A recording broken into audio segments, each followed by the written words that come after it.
মা, আমার প্যান্টটা এখানে ফেলে রেখেছো কেন? খুঁজে আর লাভ নেই, টাকাগুলো কেচে আমি ফ্যানের তলায় শুকো দিয়েছি।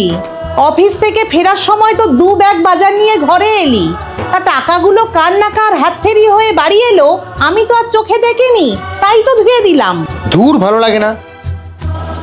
আমিও সব অনাচার সহ্য করব না। জিদ্দা, ও রাঙা কাকিমা। বুড়ি তুই বস। এসব আনার কি দরকার ছিল? আমি এই প্রথমবার তোমাদের বাড়ি এলাম। বিয়ে হয়ে গেলে মেয়েদের মুখটা একদম পাল্টে যায়।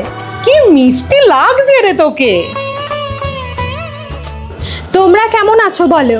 বড্ড যন্ত্রণা হয় রে মা। এই তো কটা দিন আগে তো জিদ্দা চেন্নাই থেকে ডাক্তার দেখিয়ে আনলো। এমআরআই, এক্স-রে, সিটি স্ক্যান করে দেখা গেল হাঁটুর নাকি জেল শুকিয়ে গেছে। তাই নাকি? আমার কথা ছাড়। হ্যাঁ রে, তোর শ্বশুর বাড়ির লোকজন ভালো?